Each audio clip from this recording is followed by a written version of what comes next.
ने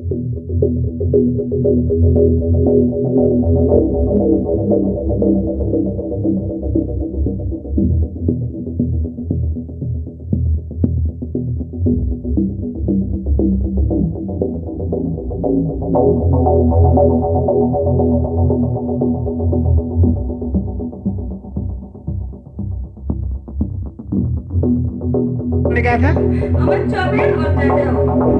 कितने दिन से लग रखे हुए हैं? परसों से लग रखे हुए हैं।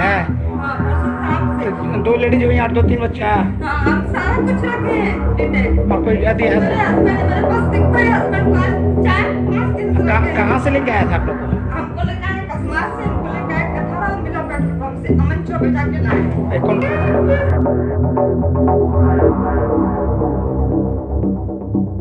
नमस्कार, स्वागत है आपका डी फोकस में। मैं हूं प्रियंका।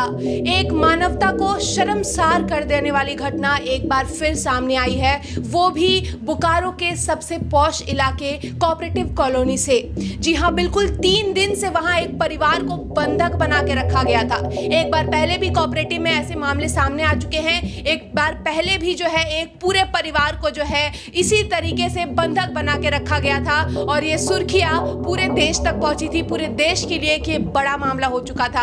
और मैं आपको बताऊं कि कोऑपरेटिव कॉलोनी के प्लॉट नंबर 183 में एक पूरे परिवार को बंधक बना के रखा गया था। उस परिवार का मैं आपको नाम बताऊं कि कटहरा स्थित उर्मिला पेट्रोल पंप के मैनेजर लक्ष्मण ठाकुर, उनकी पत्नी, उनकी मां और उनके 3 बच्चों को 3 दिनों से बंधक बना के रखा गया था। और रविवार को पुलिस ने एक्शन करते हुए उन्हें छुड़ाया है, उन्हें बाहर निकाला है।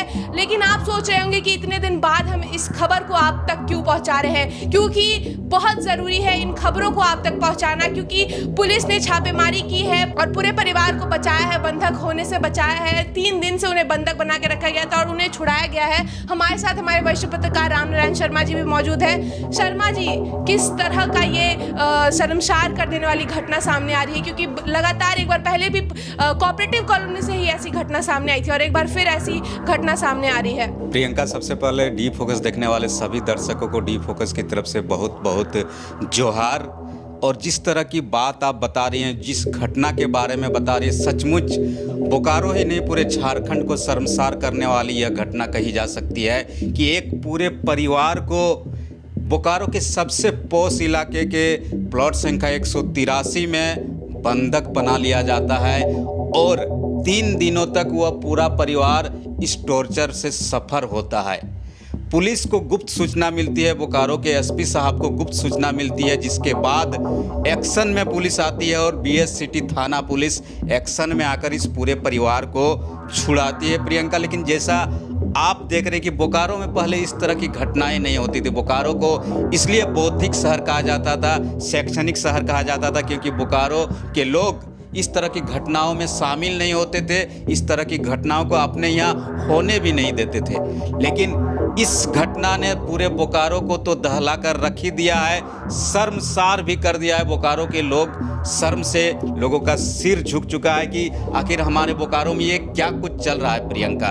और ये पूरा मामला कहा जाता है कि कटहरा में एक पेट्रोल पंप है, उर्मिला पेट्रोल पंप। वहाँ पर ये जो लक्ष्मण ठाकुर है वे मैनेजर का काम करते हैं और पेट्रोल पंप में जो पैसे में गड़बड़ी की उन पर आरोप है कि गड़बड़ी किया था, जिसके बाद उस पेट्रोल पंप के मालिक शीतल चौबे ने आक्रोश में आकर उनके पूरे परिवार को बंधक बनाने का काम किया और उनको ये जो कोऑपरेटिव कॉलोनी यहाँ लाकर रखा गया। प्रियंका जी, बिल्कुल सुना आपने किस तरीके से जो है पेट्रोल पंप के मालिक ने उनके ही खुद के मैनेजर को इसलिए बंधक बना के रखा था क्योंकि उन्हें शक था कि शायद कुछ पैसे की गड़बड़ी हुई है और जो कि उस मैनेजर ने ही किया है। इसलिए पूरे परिवार को उन्होंने बंधक बना के कोऑपरेटिव कॉलोनी के प्लॉट नंबर 183 मैं बता रही हूँ उसमें रखा गया था। और एक बहुत शर्मसार कर देने वाली घटना ये सामने आई है। लेकिन मैं आपको बताऊँ कि मीडिया जन जो मौजूद थे वहां पर, उन्होंने जो है लक्ष्मण ठाकुर की मां से भी बात करने की कोशिश की है। आइए सुनते हैं उनका क्या कहना है। मेरा बेटा इसका पेट्रोल पंप चला रहा था, कोई बोल रहा है का तो तुम पेट्रोल पंप का पैसा सब खा गया। कौन बोल रहा है? शीतल चौबे जिसका पंप है और मेरा बेटा का ऐसे जब हम जब खाए हैं तो हिसाब कीजिए, खाए हैं तो हम दे देंगे। तो आज बॉन्ड लिखा रहा बेटा जबरदस्त करके, और कल मार दिया मेरा बेटा। एक एगो बेटा है और मेरा बेटा को ताली बंद करके रखा है। और कल जाके हम लोग को आना है, उसका फूफू का बेटा है शीतल चौबे का, आज दे दो बनिया। शर्मा जी, सुना आपने कि किस तरह से जो उनका कहना है कि पैसे की जो है गड़बड़ी थी, इसलिए मेरे पूरे परिवार को बंधक बना के रखा गया। 3 दिन से हमें बंधक बना के रखा गया था, टॉर्चर किया जा रहा था। एक पॉश इलाके कोऑपरेटिव कॉलोनी में इस तरीके का मंजर सामने आता है, किसकी लापरवाही समझे हम इसमें? बोकारो का कोऑपरेटिव कॉलोनी अभी लगातार कुछ दिनों से हमेशा चर्चा में रहा है, सुर्खियों में रहा है। अभी उस सोसाइटी के जो पदाधिकारी उसको लेकर चर्चा में है। इससे पहले भी इस तरह की एक बड़ी घटना उसी कोऑपरेटिव कॉलोनी में होती है जिसने पूरा देश को दहला दिया था प्रियंका। और एक बार फिर 183 प्लॉट संख्या में ये घटना घटती है, जिसको कहा जाता है कि शीतल चौबे का प्लॉट है, जो इस जिले के ही नहीं पूरे प्रदेश के प्रतिष्ठित राजनेता संजय चौबे के पुत्र कहे जाते हैं। और वह पेट्रोल पंप जिसकी मैं बात कर रहा हूँ, उर्मिला पेट्रोल पंप, शीतल चौबे ही उसके संचालक है। और उनकी तरफ से इस पूरे परिवार को यहाँ लाया जाता है बंधक बनाकर। लेकिन सबसे दर्दनाक पहलू ये है कि महिलाओं तक को वे नहीं बख्शते हैं, उनको भी यहाँ लाया जाता है, छोटे छोटे बच्चे को लाया जाता है। और डर इस कदर, ये जो लक्ष्मण ठाकुर है उनमें डर इस कदर होती है कि वो डर से किसी को बता भी नहीं पाते हैं। लेकिन 2 दिन या कुछ समय बाद जब उन्हें कभी मौका मिला तो अपने किसी दोस्त को फ़ोन से मैसेज करते हैं, जिसके बाद वह दोस्त बोकारो के एसपी साहब को इसकी जानकारी देता है कि बोकारो के किसी प्लॉट में इस तरह की घटना को अंजाम दिया गया है। जिसके बाद एसपी साहब रेस होते हैं और सिटी थाना को तुरंत हिदायत दी जाती है, जिसके बाद सिटी थाना पुलिस बड़ी कार्रवाई करती है और पूरे परिवार को उस घर से रेस्क्यू करके बाहर निकालने का काम करती है प्रियंका। लेकिन मैं बताऊं कि जिस परिवार पर यह बड़ा गंभीर आरोप लग रहा है संजय चौबे और उनके पुत्र को, उससे बोकारो की राजनीति में लोग उनसे सीखते हैं कि यह एक बेहद ही शालीन परिवार है और राजनीति उनसे सीखी जाती है, समाज सेवा उनसे सीखी जाती है। लेकिन उन पर यह बड़ा गंभीर आरोप लग रहा है। और जिस समय पुलिस वहां रेड कर रही थी, छापेमारी कर रही थी, उस समय संजय चौबे के पुत्र जो है शीतल चौबे मौजूद थे। 3 और सदस्य वहां मौजूद थे, 3 लोग मौजूद थे। एक का नाम संजय बताया जा रहा है, एक का अमन और एक का नाम अभी पता नहीं चल रहा है। तो इन तीनों को भी पुलिस ने गिरफ्तार किया और पूछताछ हो रही है पूरे मामले की प्रियंका। लेकिन जो जिस परिवार पर आरोप लग रहा है उनके लिए ये बेहद ही दुर्भाग्यपूर्ण वाला समय होगा कि उन्होंने इस तरह की घटना को शायद अंजाम दिया है या नहीं, ये तो जांच में पता चल ही जाएगा। लेकिन उस परिवार पर जो आरोप लग रहा है ये बेहद ही दुर्भाग्यपूर्ण है बोकारो और झारखंड की राजनीति के लिए। अगर सचमुच कुछ पैसे के लेन देन में गड़बड़ी थी तो उस परिवार को या पेट्रोल पंप के संचालक शीतल चौबे जी को पुलिस पर एफआईआर करवानी चाहिए थी। कानून है, देश में कानून है, जिले में कानून है, प्रदेश में कानून है, कानून सम्मत कार्रवाई होनी चाहिए थी। परिवार को बंधक नहीं बनाया जाना चाहिए था। इससे उस पूरे परिवार की छवि भी धूमिल हुई है। और आज जो किरकिरी हो रही है इसके जिम्मेदार वे पूरे परिवार खुद है प्रियंका।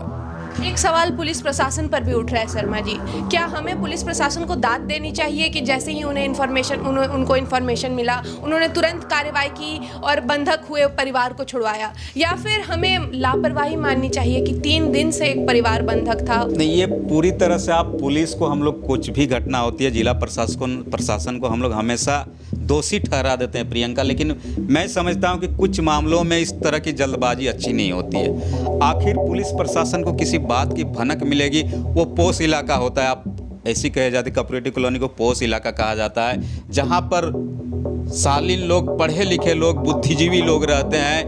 बड़े बड़े जो बोकारो स्टील प्लांट के रिटायर हुए लोग रहते हैं, उनके सामने अगर ये घटना घटित होती है और वे खामोश रह जाते हैं तो आखिर पुलिस कैसे जानेगी किसी मामले को? हाँ, पुलिस के पास जैसे ही समस्या आई, एसपी साहब को गुप्त सूचना मिली, उसके बाद तुरंत उन्होंने एक्शन लिया और रिजल्ट आपके सामने है। इसलिए सिर्फ पुलिस पर कह देना कि पुलिस बाद में कार्रवाई करती है, पुलिस थोड़ी कमज़ोर होती जा रही है जिले में, ऐसा मैं नहीं मानता। कुछ मामलों में ऐसा देखा जाता है, लेकिन पुलिस भी अपने स्तर से इस पूरे मामले को लेकर जिस तरह से उन्होंने एक्शन लिया है वो काबिले तारीफ है। और एक पूरे परिवार को उन्होंने बंधक होने से बचाया, बोकारो के कोऑपरेटिव कॉलोनी में एक ऐसी घटना घटित हुई थी जिससे पूरा देश जो है बोकारो के तस्वीर को जानने लगा था कि बोकारो में क्या कुछ चलता है। उससे रिपीट होने से पुलिस ने बचाया है, इसलिए पुलिस को दाद देनी पड़ेगी इस मामले में प्रियंका। जी बिल्कुल शर्मा जी। और मैं आपको बताऊं कि कोऑपरेटिव कॉलोनी बोकारो के एक पॉश इलाके में इस तरीके का मंजर देखने को मिलता है। एक परिवार 3 दिन से वहां बंद है और परिवार में सिर्फ जेंट्स नहीं है, जबकि उसमें 2 लेडीज भी हैं और 3 बच्चे भी शामिल है और उन सभी को जो है 3 दिनों से बंधक बना के रखा गया था, जिसके बाद का मंजर आप सभी इमेजिन कर सकते हैं, सोच सकते हैं कि किस तरीके का होगा। तो कहीं ना कहीं इस न्यूज़ को चलाकर हम आपको बताना चाहते हैं कि बोकारो स्टील सिटी के एक पॉश इलाके में किस तरह की घटना घटती है और किस तरह से एक परिवार जो है पूरा मजबूर हो जाता है। कैमरामैन देवेंद्र के साथ मैं प्रियंका, डी फोकस।